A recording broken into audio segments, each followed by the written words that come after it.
Have you ever given a presentation where you thought it was fantastic, only to find that really the customers were completely disengaged, or had an appointment that felt completely natural and easy? And the difference is often just one skill, and that's reading the room. After 30 years of in-home sales, one thing that I've learned is customers will tell you exactly how they want to be sold if you're paying attention.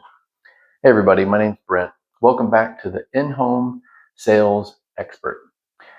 And what I want to talk about today is reading the room. And what does reading the room actually mean?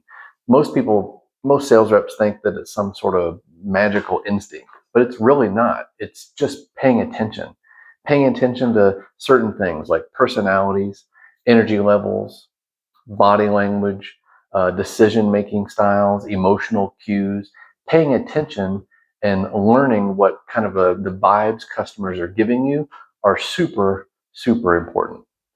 So first, who's leading the conversation? Who answers first? Who's asking most of the questions? And who seems to have the final say?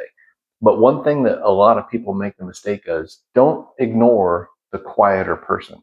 Because a lot of times sales reps are, you've got that person that's talking a lot, and so you just assume that that must be the decision maker. So you focus in all of your time on that person that's talking. Don't ignore the quieter person. A lot of times the quieter person is the decision maker. And so there's a couple different energy levels. There's the person that they love conversation, they love telling stories, they want to build that relationship first. And others, they don't want that. They just want facts.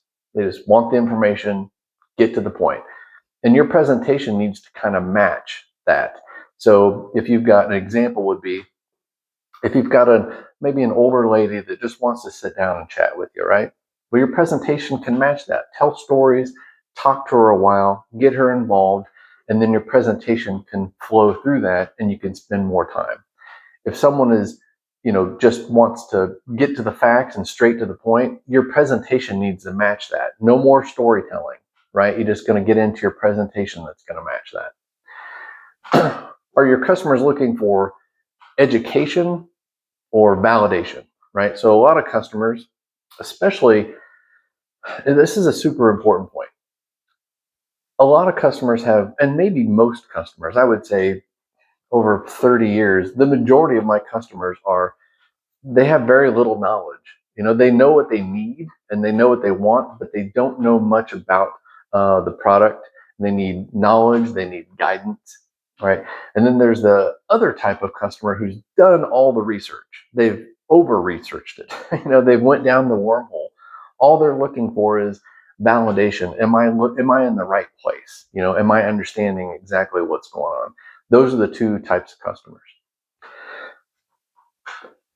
Watching for resistance, it comes early on. Resistance comes way before just the objections.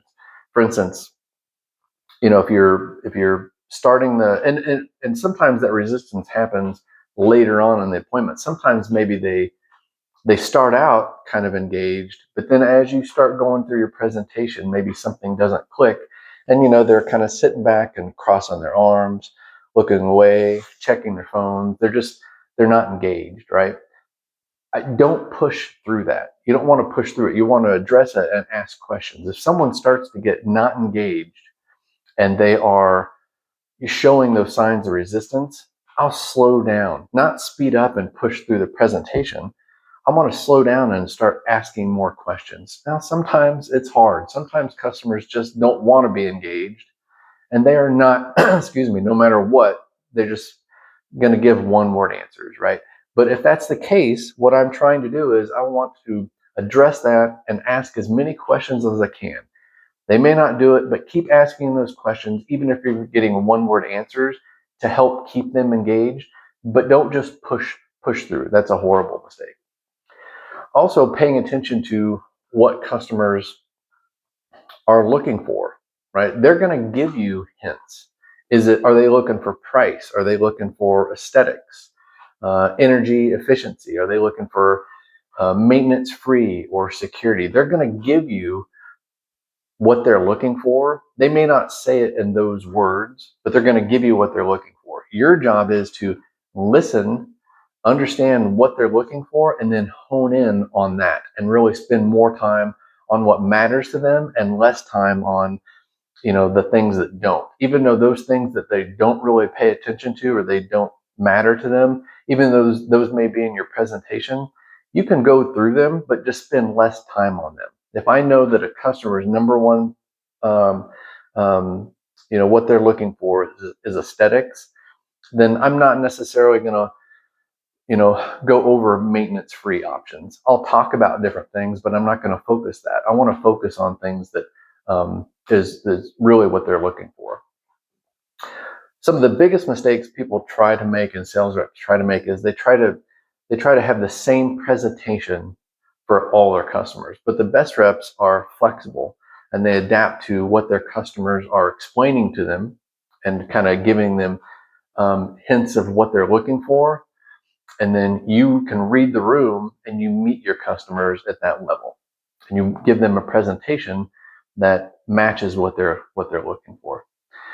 So some practical tips of, at the beginning of every appointment, and sometimes you can't get to this, but sometimes if you've had a discussion with them, maybe during the appointment setting process or you've met them before, a lot of times in home sales, you're knocking on the door and them opening the door is the first time you meet them, right? So you don't have a lot of information, but you can figure out, hey, who am I dealing with, and how do they communicate when you're on the phone with them? Did you get a feel for, were they pretty personable and asking questions, or were they just one word answers?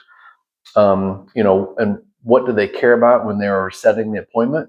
Read the notes. A lot of times your appointments might be set for you, but in the notes, they'll talk exactly what they care about and focus in on that at the beginning of the presentation, and then what concerns them, and then adjust and just adjust the presentation accordingly to what they are looking for.